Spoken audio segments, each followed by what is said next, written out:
Shalom, Israel. Want to start off, give all praise, honor, and glory to YAHAWAH, BAHASHAM, YAHAWAHSHI, BAHASHAM, Rakah, Quadash. Double honors to the apostles and elders who teach and rule well at Great Millstone. And peace and salutations and peace and mercy to the prophets, the 144,000, to the men and women of the 12 lost tribes of Israel. You so-called Negro, Latinos, and Native American Indians. Shalom. Back with another lesson.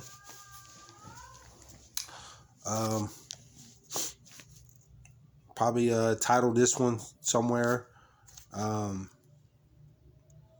The tongue is full of poison. Somewhere around there. We're gonna talk about how poisonous the tongue is. Your tongue can be. You know, we gotta watch what we say and how we conduct ourselves. And I just want to go into a example, you know, in 1 Samuel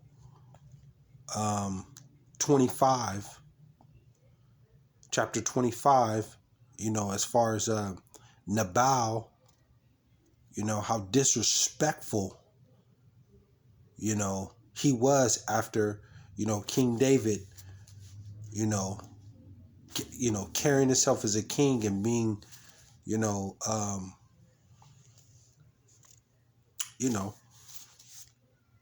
respectful.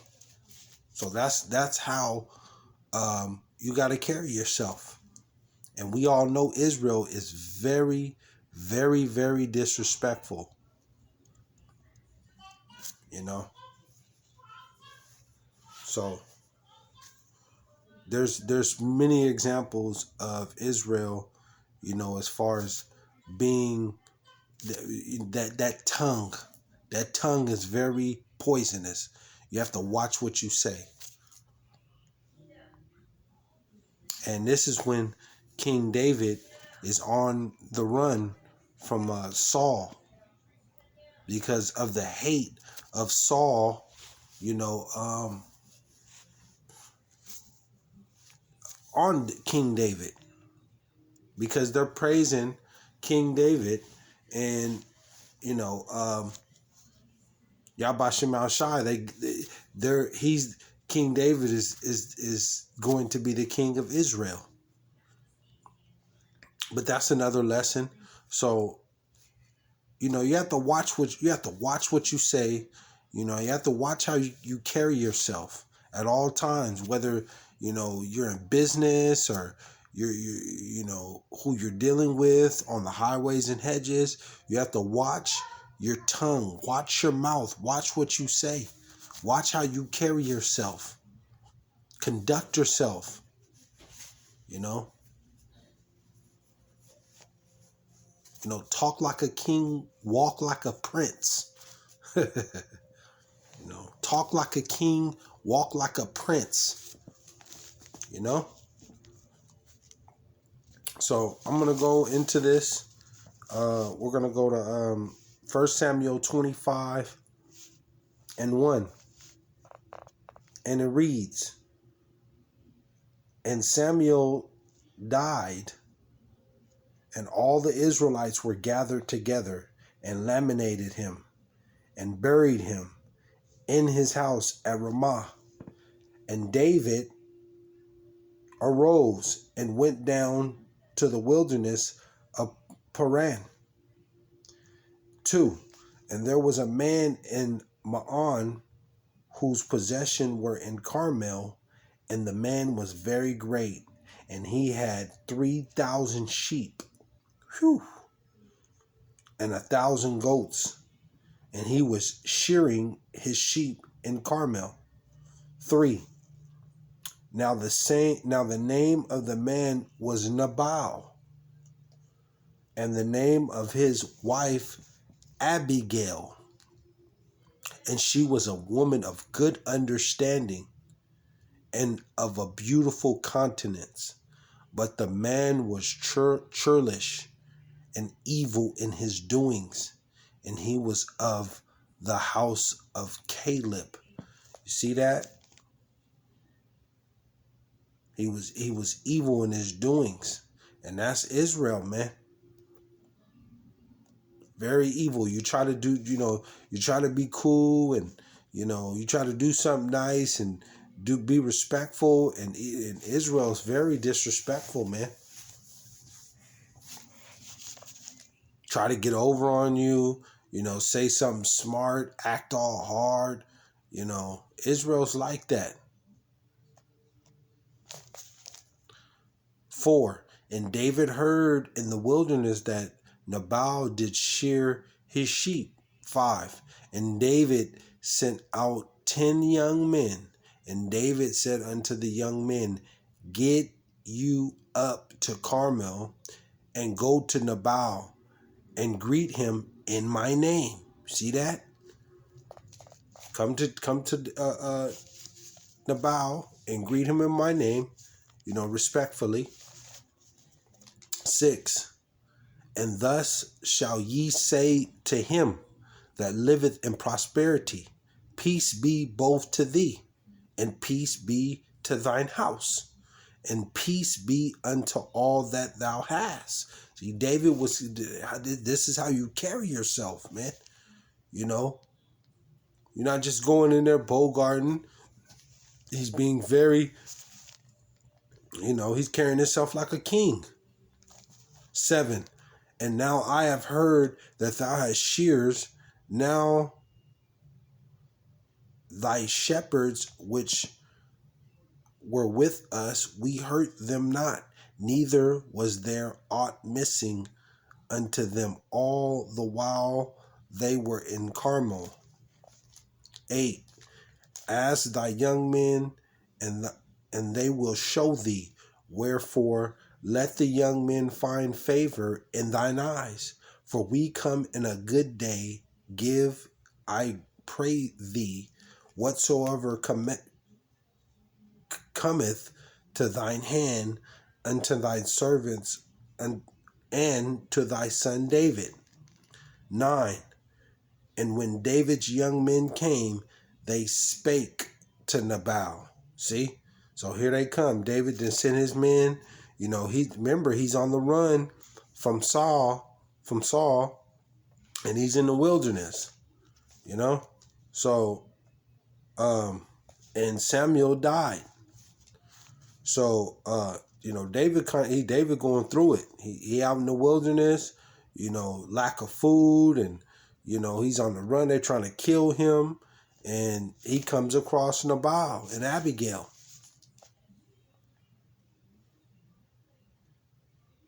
Or was that 9? And when David's young men came, they spake to Nabal according to all those words in the name of David, and ceased. 10. And Nabal answered. See, and this is where it gets disrespectful at. And this is what we're talking about by watching your tongue. It says 10. And Nabal answered David's servant and said, Who is David? Who's David? After David just told his servants, go and, give peace, greet him, and this is how he's talking to King David, his servants. And Nabal answered David's servants and said, Who is David? Who's David? We'll put it in Israel's terms nowadays. Who's that nigga? I don't know who that nigga is. David? And who is the son of Jesse? Who? I don't know. No, who's David? Who's the son of Jesse? There be many servants nowadays that break away every man from his master. Oof, being very disrespectful. I send my servants, to you in greeting, and this is how you do me? Okay. 11. Shall I then take my bread and my water and my flesh that I have killed for my shears, and give it unto men whom I know not whence they be? See, you think I'm gonna give my stuff up, to somebody I don't know? Get the hell out of here. Okay.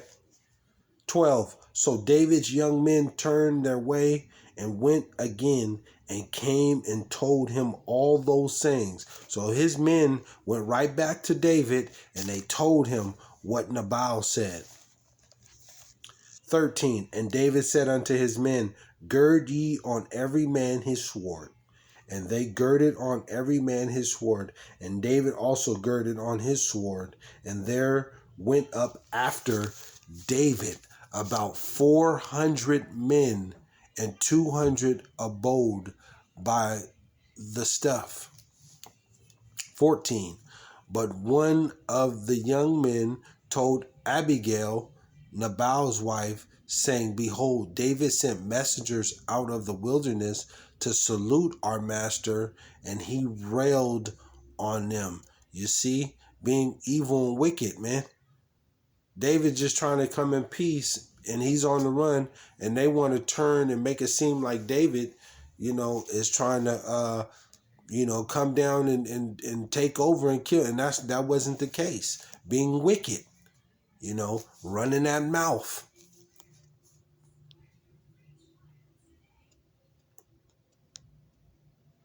And then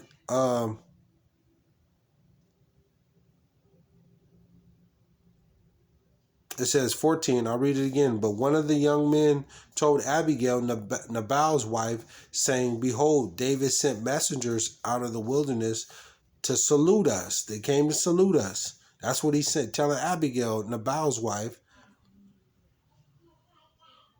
to salute our master, and he railed on them.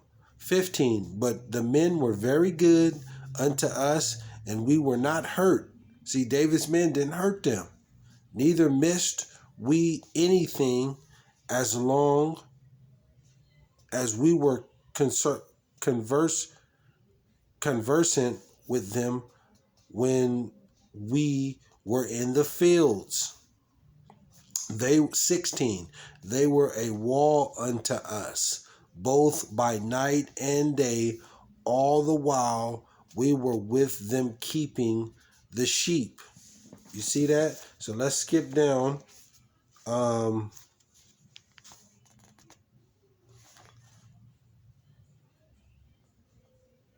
Okay, here we go. So we'll skip down. We'll go to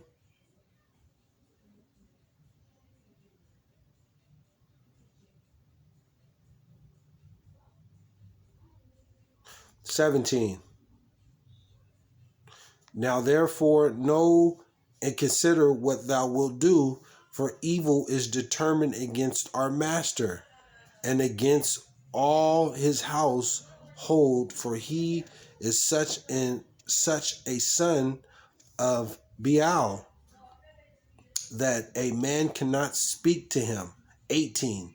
Then Abigail made haste and took 200 loaves and 2 bottles of wines and 5 sheep ready dressed and 5 measures of parched corn and 100 cluster of raisins and 200 cakes of figs, and laid them on asses. That's what she's doing. Abigail is preparing this to bring to King David and his men in the wilderness, because they're on the run. So let's go down to. So she hasted.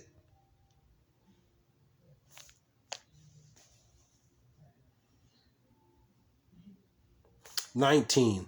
And she said unto her servant, go on before me. Behold, I come after you.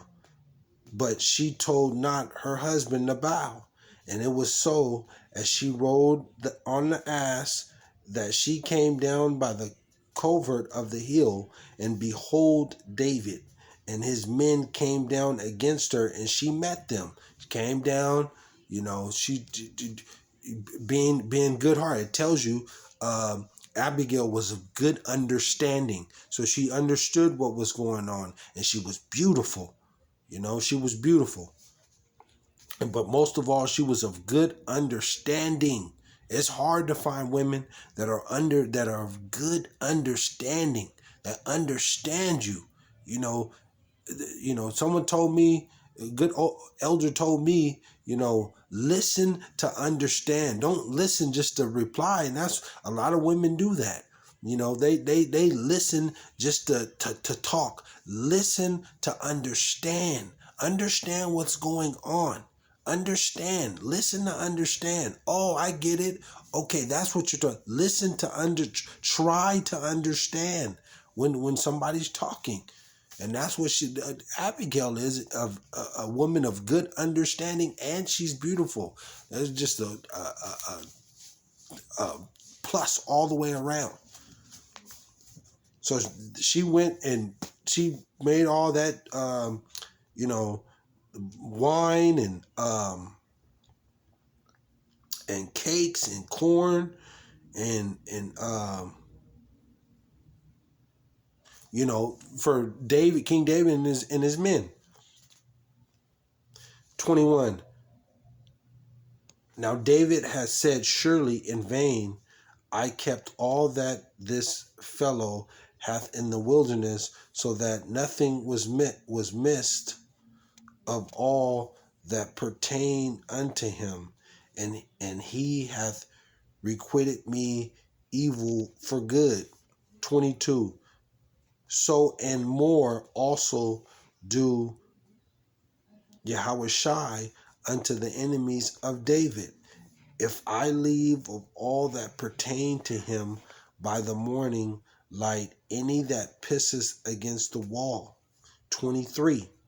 And when Abigail saw David, she hasted and lighted off the asses and fell before David on her face and bowed herself to the ground. So she bowed and kneeled herself to King David. 24. And fell at his feet and said upon him, my Lord, let this iniquity be, and let thine handmaid, I pray thee, speak in thine audience, and hear the word of thine handmaid. 25. Let not my Lord, I pray thee, regard this man of Belial. That was their king, even Nabal. For as his name is, so is he. Nabal is his name, and folly is with him. But I, thine handmaid, saw not the young men of my Lord, whom thou didst sin. You see that? So Abigail is stepping up. She's, please don't take, trying to save him. Because King David's ready to go get him. For what he's saying. So we're going to skip down.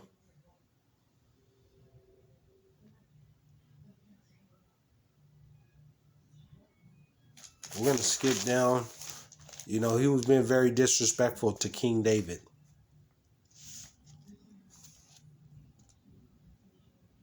And it said, 32.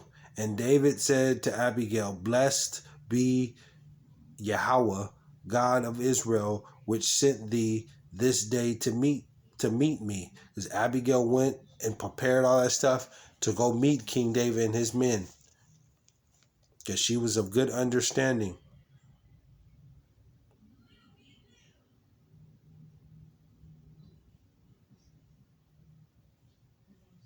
34. For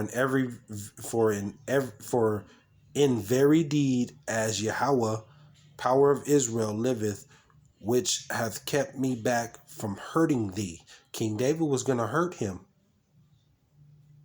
He was going to hurt him. He's going to take him out for being disrespectful like that. Because King David is coming in peace. He don't need. He's not trying to take nothing, or he's coming in good peace.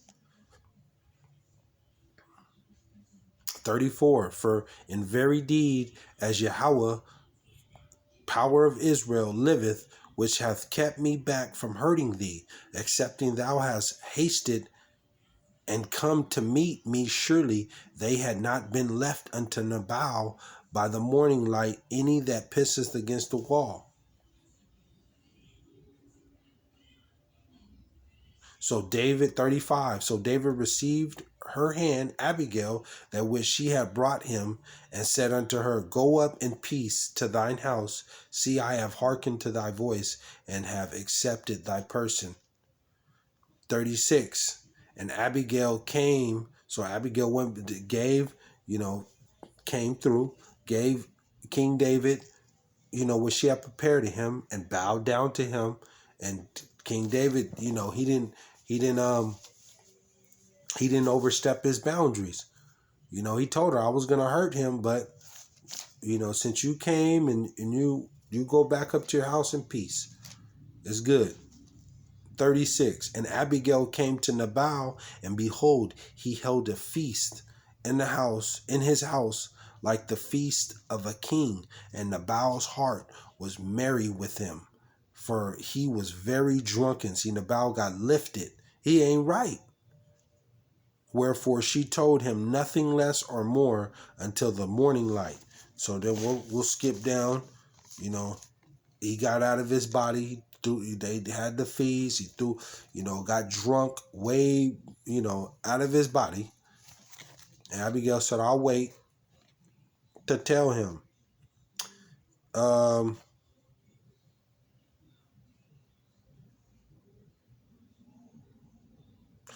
37. But it came to pass in the morning, when the wine was gone out of Nabal, and his wife had told him these things, that his heart died within him, and he had became a stone. And at 38, and it came to pass about 10 days after, that Yahawah smote Nabal, that he had died. 39. See, he took Nabal out because you weren't right. And you trying to go against, when you try to go against, the Lord's servants, especially, when you go against the Lord's people, this is what he does. Being evil and wicked. And that just goes back to him, when King David was sending his servants to go greet him. And he was very disrespectful. Who's David? Who's Jesse's son? And being even more disrespectful, man. And just being, arrogant. You got to watch how you carry yourself, man, and what you say. Watch when you meet people, watch who you talk to. How you talk. Watch your mouth. The Lord killed him. I'll read it again. 38. And it came to pass about 10 days after that Yahawah smote Nabal, that he died. So what happened after that? It says, and 40, and when the servants of David were come to Abigail to Carmel, they spake unto her, saying, David sent us unto thee to take thee to him to wife. So Abigail became King David's wife. You see that? And King David didn't have to go behind Nabal's wife and, behind his back and try to do all type of, the Lord just sent her to him, and that's how I go. Being righteous, being right. When you do right, things will come right. When you go by the YAHAWAHSHI's ways, things will come right. 41, and she arose and bowed herself on her face to the earth, and said, Behold, let thine handmaid be servant. to wash the feet of the servant of my Lord. And 42, and Abigail hasted and arose and rode upon an ass with 5 dasmos of hers that went after her, and she went after the messenger of David and became his wife. 43, David also took Anahiam of Jezreel, and they were also both of them his wives. But Saul had given Michal, his daughter, David's wife, to Phalitin of Laish, which was of Galim. So Saul hated. But King David, that's how it is in Israel. And you wives and you women are going to see, the men of Israel are going to have multiple wives. You better get ready. But that's another lesson. But it goes back to what, you need to watch your tongue. Watch what you say, because the Lord will take you out. Be respectful. The Apostle Paul said, be peaceable among all men if possible. Carry yourself. You got to watch your mouth, because the Lord will take you out.